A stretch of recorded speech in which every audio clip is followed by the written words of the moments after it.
दिल्ली, हरियाणा और राजस्थान, जहां इन तीनों की सीमा मिलती है और जहां शहर का शोर कुछ कुछ धीमा पड़ने लगता है, वहां सदियों से अरावली की पहाड़ियां थीं। बिल्कुल। चुपचाप, एक तरह से समय को देखती हुई। और ये सिर्फ पत्थर या मिट्टी के ढेर नहीं थे, बिल्कुल नहीं। ये तो इस पूरे इलाके की आप कह सकते हैं धड़कन थी, एक खामोश पहरेदार। सही कहा, पहरेदार। और इन पहरेदारों की हमारे स्रोतों के मुताबिक 3 बहुत ही खास जिम्मेदारियां थीं। अच्छा। पहली तो ये कि वो थार के रेगिस्तान के सामने एक दीवार की तरह थीं, उसे आगे बढ़ने से रोकती थीं। एक दीवार। और दूसरी वो एक स्पंज की तरह थी, जैसे बारिश की हर बूंद को सोख कर जमीन के अंदर पहुंचा देना। इसी से तो हमारे कुएं, हमारे जल स्रोत जिंदा रहते थे। और तीसरी जिम्मेदारी वो हमारे फेफड़ों की तरह थी, एक कवच जो हवा की धूल और प्रदूषण को सोख कर हमें सांस लेने लायक हवा देती थी। बिल्कुल। तो सवाल ये उठता है कि क्या होता है जब यही खामोश पहरेदार कराने लगे, जब इनकी खामोशी टूट जाए। और यहीं से हमारी आज की पड़ताल का वो जो संघर्ष है वो शुरू होता है। ये सिर्फ एक पहाड़ के कटने की कहानी नहीं है। नहीं। ये प्रकृति और इंसान की जरूरतों के बीच उस महीन धागे की कहानी है जो अब टूटने की कगार पर है। एक तरफ पर्यावरण है और दूसरी तरफ विकास के दलीलें। ठीक है, तो चलिए इसे परत दर परत खोलते हैं। ये खामोशी टूटी कैसे? क्या कोई चेतावनी थी या ये सब बस यूं ही अचानक हो गया? हमारे सूत्रों के हिसाब से ये एक झटके की तरह था, कोई चेतावनी नहीं। अच्छा। अंधेरी रातों में अचानक से मशीनों की एक गड़गड़ाहट गूंजने लगी। लोगों ने देखा कि बड़ी बड़ी जेसीबी मशीनें पहाड़ों पर चढ़ रही हैं और फिर जोरदार धमाकों की आवाजें। धमाके। हाँ। ऐसा लगा मानो किसी ने पहाड़ के सीने पर सीधा हमला कर दिया हो। और ये सब खुलेआम हो रहा था, किसी ने रोका नहीं, किसी ने कुछ कहा नहीं। यहीं पर इस कहानी का सबसे हैरान करने वाला पहलू सामने आता है। जमीन पर जो हो रहा था वो तो पूरी तरह से विनाश था, लेकिन दिलचस्प बात यह है कि कागजों पर, सरकारी फाइलों में सब कुछ नियमों के दायरे में दिखाया जा रहा था। एक मिनट, ये कैसे हो सकता है? जमीन पर अवैध काम और कागजों पर कानूनी? बिल्कुल, ये एक क्लासिक मामला था जहां कानून की आड़ में ही कानून तोड़ा जा रहा था। मैं ही समझा नहीं, सरकार की ही एक एजेंसी अनुमति दे रही थी और जमीन पर कुछ और चल रहा था। असल में ये कागजी दांव पेच का खेल था। आप ऐसे समझिए कि खनन का लाइसेंस शायद किसी बहुत छोटे हिस्से का लिया गया हो, लेकिन उसकी आड़ में कई गुना ज्यादा इलाके में खुदाई शुरू कर दी। अच्छा, लूप होल्स का फायदा उठाया गया। हाँ, या फिर किसी पुराने कमजोर कानून का सहारा लेकर नए और सख्त पर्यावरण नियमों को नजरअंदाज कर दिया गया। तो बाहर से देखने वाले को तो सब कानूनी ही लगेगा। और इसका असर तो फिर फौरन दिखना शुरू हो गया होगा, है ना? बिल्कुल। सबसे पहली बलि चढ़ी पेड़ों की। हजारों पेड़ जो शायद 100 साल से भी ज्यादा पुराने थे, कुछ ही हफ्तों में जमींदोज हो गए। 100 साल पुराने पेड़? हाँ, पहाड़ नंगे होने लगे। इसके ठीक बाद असर पानी पर पड़ा। जो पहाड़ पानी सोखते थे, उनके कटने से बारिश का पानी सीधा बहकर बर्बाद होने लगा। जिन कुओं में हमेशा पानी रहता था, उनमें भी पानी कम होने लगा। कम क्या, कहीं गांव में तो कुएं पूरी तरह सूख गए। एक स्रोत में किसान का जिक्र है, वो बताता है कि उसके दादा परदादे ने जिस कुएं से खेती की, वो पहली बार उसकी आंखों के सामने गर्मी आने से पहले ही सूख गया। और फिर हवा पर क्या असर हुआ? वो तीसरा और शायद सबसे भयानक असर था, धूल और प्रदूषण। सिर्फ धूल नहीं, जहरीली धूल। खनन से जो सिलिका के महीन कण निकलते हैं, वो हवा में घुल गए। वो पहाड़ जो कभी हवा साफ करते थे, अब 2400 घंटे प्रदूषण उगल रहे थे। तो जाहिर है जो लोग वहां सदियों से रह रहे थे वो चुप तो नहीं बैठे होंगे। शुरुआत में तो लोग समझ ही नहीं पाए कि हो क्या रहा है, लेकिन जल्दी ही उनके घरों में उनके बच्चों की सेहत पर इसका असर दिखने लगा। सेहत पर? हाँ, एक स्रोत में एक महिला बताती हैं कि उसके 8 साल के बेटे को अचानक सांस लेने में दिक्कत होने लगी। उसे इनहेलर की जरूरत पड़ने लगी, जबकि उनके परिवार में किसी को अस्थमा की कोई हिस्ट्री नहीं थी। और डॉक्टर ने क्या कहा? डॉक्टर ने साफ कहा कि हवा में जो गर्द है, ये उसी का नतीजा है। ये तो बहुत भयानक है।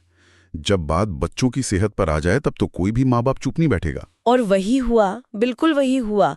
ये वो मोड़ था जब लोगों के सब्र का बांध टूट गया। एक दिन गांव वालों ने मिलकर फैसला किया, बस बहुत हुआ। यहीं से आंदोलन शुरू हुआ? हाँ, ये सिर्फ एक नारा नहीं था, ये उस दर्द और गुस्से की आवाज थी जो महीनों से उनके अंदर दबा हुआ था। तो लोगों ने किया क्या? क्या उन्होंने सीधे जाके उन मशीनों को रोकने की कोशिश की? उन्होंने हर तरीका अपनाया। शुरुआत धरनों और प्रदर्शनों से हुई।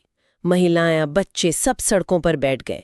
उन्होंने खनन वाली जगह पर जाने वाले ट्रकों का रास्ता रोक दिया। नारेबाजी होने लगी। धीरे धीरे उनकी आवाज शहरों तक पहुंची और फिर पर्यावरण के लिए काम करने वाले कार्यकर्ता और कई एनजीओ भी इस आंदोलन से जुड़ गए।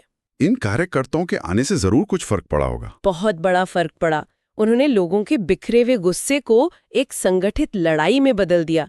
उन्होंने सबूत इकट्ठा किए, सूखे कुएं की तस्वीरें, हवा की क्वालिटी की रिपोर्ट, बीमार बच्चों के मेडिकल रिकॉर्ड्स। मतलब उन्होंने इस लड़ाई को सिर्फ भावनाओं से निकालकर तथ्यों पर आधारित कर दिया। बिल्कुल। अब ये लड़ाई सिर्फ एक गांव की नहीं रही थी। ये अब पानी और साफ हवा के अधिकार की लड़ाई बन गई थी। सही कहा। अपने बच्चों को एक स्वस्थ जीवन देने के अधिकार की लड़ाई। असल में ये बुनियादी मानवाधिकारों की लड़ाई बन चुकी थी। एक स्थानीय मुद्दा अब राष्ट्रीय मीडिया की सुर्खियां बुन रहा था। और जब जमीन पर कोई सुनवाई ना हो तो आखिरी उम्मीद अदालत ही होती है। बिल्कुल। मामला देश की सबसे बड़ी अदालत सुप्रीम कोर्ट तक पहुंच गया और ये इस लड़ाई का सबसे महत्वपूर्ण चरण था। क्योंकि अब मामला सिर्फ प्रदर्शनकारियों और खनन कंपनियों के बीच का नहीं था। नहीं, अब देश की सर्वोच्च अदालत ये तय करने वाली थी कि क्या हमारा संविधान विकास के नाम पर पर्यावरण की बलि चढ़ाने की इजाजत देता है। तो सुप्रीम कोर्ट में क्या हुआ? क्या अदालत ने इसे गंभीरता से लिया? बेहद गंभीरता से। सुनवाई के दौरान जजों ने जो सवाल पूछे वो सिर्फ कानूनी नहीं थे, उनमें एक गहरी चिंता छिपी थी। अच्छा। और एक सुनवाई के दौरान अदालत ने एक ऐसा सवाल पूछा जो सिर्फ उस केस के बारे में नहीं था, बल्कि हम सब के बारे में था, हमारी विकास की सोच के बारे में था। क्या सवाल था वो? उन्होंने पूछा, क्या विकास के नाम पर प्रकृति को मार देना सही है? ये सवाल, ये तो अपने आप में एक फैसले जैसा है। बिल्कुल, ये एक नैतिक सवाल था जिसने पूरे कोर्टरूम में सन्नाटा ला दिया। ये उस विकास के मॉडल पर सीधा हमला था जो सिर्फ बिल्डिंग्स और सड़कें देखता है और उसके पीछे की अदृश्य लागत को नजरअंदाज कर देता है। और इस सवाल के बाद फैसला क्या आया? फैसला ऐतिहासिक था। अदालत ने साफ और सख्त शब्दों में कहा कि अरावली में हो रहा अवैध खनन एक अपराध है। वाह। फैसले के 3 मुख्य बिंदु थे। पहला, बिना किसी पर्यावरणीय अनुमति के चल रहे सभी खनन कार्यों पर तत्काल रोक। तत्काल। और दूसरा, सरकार और संबंधित एजेंसियों को निर्देश दिया गया कि वे इन पहाड़ियों की सुरक्षा सुनिश्चित करें। और तीसरा बिंदु सबसे महत्वपूर्ण था। अदालत ने कहा कि अब तक जो भी नुकसान हुआ है उसकी भरपाई करनी होगी। मतलब सिर्फ खनन रोकना काफी नहीं है। नहीं, बल्कि उस जख्मी जमीन को फिर से हरा भरा करने की जिम्मेदारी भी तय की गई। ये सिर्फ रोकने का नहीं, सुधारने का भी आदेश था। मैं सोच सकता हूँ उस दिन उन गांव वालों और कार्यकर्ताओं के लिए क्या माहौल रहा होगा। सालों की लड़ाई के बाद एक बड़ी जीत। हाँ, एक स्रोत उस पल को कुछ इस तरह बयान करता है, एक पल को लगा अरावली बच गई। लोगों ने जश्न मनाया, मिठाइयां बांटी, ऐसा लगा कि न्याय की जीत हुई है। लेकिन आपके लहजे से लग रहा है कि कहानी यहाँ खत्म नहीं हुई। नहीं, बिल्कुल नहीं। असल में यहाँ से संघर्ष का एक नया और शायद ज्यादा जटिल दौर शुरू होने वाला था। ज्यादा जटिल? हाँ, लड़ाई अब जमीन पर जेसीबी मशीनों से नहीं, बल्कि बंद दफ्तरों में फाइलों और परिभाषाओं को लेकर लड़ी जानी थी। तो जब सुप्रीम कोर्ट ने इतना साफ फैसला दे दिया था, तो फिर मामला खत्म क्यों नहीं हुआ? मेरा मतलब है, कोई अदालत के आदेश को सीधे सीधे नजरअंदाज कैसे कर सकता है? वो सीधे तौर पर नजरअंदाज नहीं कर सकते थे, इसलिए उन्होंने एक दूसरा, ज्यादा चतुर रास्ता निकाला। वो क्या था? अब एक नई दलील सामने आई। ये कहा जाने लगा कि अरावली का जो हिस्सा काटा जा रहा है वो तकनीकी रूप से वन या फॉरेस्ट की परिभाषा में आता ही नहीं है। ये क्या बात हुई? पहाड़ तो पहाड़ है, उसे वन नहीं है कैसे कह सकते हैं? ये शब्दों का खेल था। कानून में वन की एक तकनीकी परिभाषा होती है। दलील ये थी कि इन जमीनों को कभी आधिकारिक तौर पे वन के रूप में नोटिफाई नहीं किया गया, इसलिए इन पर वन संरक्षण के सख्त कानून लागू नहीं होते। अच्छा, तो ये एक तरह का लूप होल था। जब आप सीधे कानून नहीं तोड़ सकते तो आप कानून की परिभाषा ही बदल दो। बिल्कुल सही पकड़ा। लड़ाई अब पहाड़ की नहीं, शब्दों और उनके मतलब की बन गई थी। यानी अगर जमीन को नॉन फॉरेस्ट घोषित कर दिया जाए तो खनन के लिए रास्ता फिर से खुल जाएगा। हाँ बिल्कुल। ऐसा करने से सुप्रीम कोर्ट के आदेश को बेअसर किया जा सकता था। तो अब लड़ाई अवैध खनन को रोकने की नहीं रही, अब लड़ाई उस कानून को ही बदलने से रोकने की हो गई थी जो खनन को अवैध बनाता था। बिल्कुल। और नतीजा, लोग एक बार फिर सड़कों पर उतर आए। फिर से वही धरने, वही विरोध प्रदर्शन। संघर्ष एक नए रूप में वापस आ चुका था। और इसी नए दौर में एक और संस्था का नाम अक्सर सुनने में आता है, नेशनल ग्रीन ट्रिब्यूनल यानी एनजीटी। इसकी क्या भूमिका थी? एनजीटी की एंट्री बहुत जरूरी थी। आप इसे पर्यावरण की एक फास्ट ट्रैक कोर्ट समझ सकते हैं। अच्छा। इसका काम ही ऐसे मामलों को सालों तक फाइलों में दबने से रोकना है। जब सरकार की तरफ से अरावली की जमीन को गैर वन भूमि घोषित करने की कोशिशें तेज हुई तो मामला एनजीटी के पास पहुंचा। और एनजीटी का रुख क्या रहा? क्या वो सरकार की दलील से सहमत हुए? नहीं, एनजीटी ने बहुत सख्त रुख अपनाया। एक मामले में तो उन्होंने सरकार को फटकार लगाते हुए कहा कि आप सिर्फ कागजों पर परिभाषा बदलकर जमीन की हकीकत को नहीं बदल सकते। अगर किसी जमीन पर हजारों पेड़ हैं, वो एक पूरे इकोसिस्टम का हिस्सा है, तो वो वन ही माना जाएगा, चाहे आपने उसे किसी फाइल में कुछ भी लिखा हो। एनजीटी ने कई जगहों पर खनन गतिविधियों पर फिर से रोक लगा दी। तो अब लड़ाई दो अदालतों में चल रही थी, सुप्रीम कोर्ट और एनजीटी। हाँ, और ये दिखाता है कि संघर्ष कितना जटिल हो गया था। पहले लड़ाई थी अवैध काम को रोकने की, अब लड़ाई उन कानूनी बदलावों को रोकने की बन गई थी जो उस अवैध काम को ही जायज ठहरा सकते थे। तो इन तमाम उतार चढ़ावों के बाद आज हम कहाँ खड़े हैं? आज की स्थिति क्या है? क्या अरावली सुरक्षित है? आज की स्थिति एक तरह का गतिरोध है, एक स्टेलमेट। अरावली आप कह सकती हैं पूरी तरह सुरक्षित भी नहीं, पूरी तरह तबाह भी नहीं है। एक कश्मकश की स्थिति। हाँ, एक अजीब सी कश्मकश बनी हुई है जहां दोनों पक्ष एक दूसरे को देख रहे हैं। ये दो पक्ष कौन हैं? एक तरफ तो गांव वाले और कार्यकर्ता हो गए, दूसरी तरफ कौन? एक तरफ सरकार और खनन लॉबी हैं जो विकास की दलील देती हैं। उनका तर्क है कि शहरों को बनाने के लिए पत्थर और बजरी चाहिए।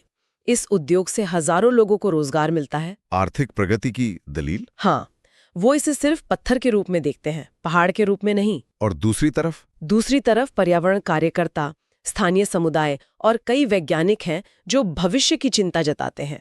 वो कहते हैं कि ये विकास बहुत महंगा और शॉर्ट साइटेड है। महंगा कैसे? वो कहते हैं कि अगर अरावली खत्म हो गई तो दिल्ली एनसीआर का भूजल स्तर और गिरेगा, रेगिस्तान तेजी से आगे बढ़ेगा और हवा इतनी जहरीली हो जाएगी कि यहाँ रहना मुश्किल हो जाएगा। मतलब जो आर्थिक लाभ आज मिल रहा है उसकी कीमत हमारी आने वाली पीढ़ियां चुकाएंगी। और वो कीमत बहुत ज्यादा होगी। तो आज भी ये लड़ाई जारी है? हाँ, कानूनी लड़ाइयां अब भी चल रही हैं।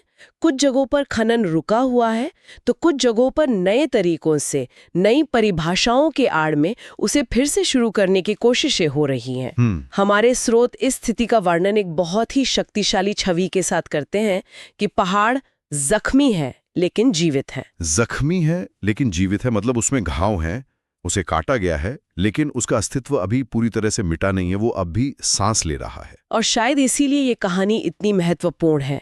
ये किसी खत्म हो चुकी लड़ाई का विश्लेषण नहीं है, ये एक जारी संघर्ष की रिपोर्ट है। सही बात है। और इसी मोड़ पर हमारे स्रोत एक अंतिम, एक बहुत ही विचारोत्तेजक प्रश्न छोड़ जाते हैं, जो सिर्फ सरकार या कार्यकर्ताओं के लिए नहीं, हम सबके सोचने के लिए है। और वो सवाल क्या है? सवाल है, क्या इंसान समय रहते रुकेगा या जब पहाड़ खत्म होंगे तब पछताएगा? ये सवाल सिर्फ अरावली का नहीं है, ये तो हर उस नदी, जंगल और पहाड़ का सवाल है जो आज विकास की दौड़ में अपनी पहचान खो रहा है। बिल्कुल। अरावली की कहानी सिर्फ एक पहाड़ की कहानी नहीं है, यह है एक सरकार की प्राथमिकताओं और एक आम आदमी के अधिकारों के बीच की लड़ाई की कहानी है। और ये हमें याद दिलाती है कि प्रकृति की रक्षा की लड़ाई कोई एक बार की जीत नहीं होती। नहीं, ये एक लंबी, थकाऊ और लगातार चलने वाली प्रक्रिया है जिसमें हर दिन एक नई चुनौती होती है। और इस कहानी का अंत क्या होगा, ये अभी लिखा जाना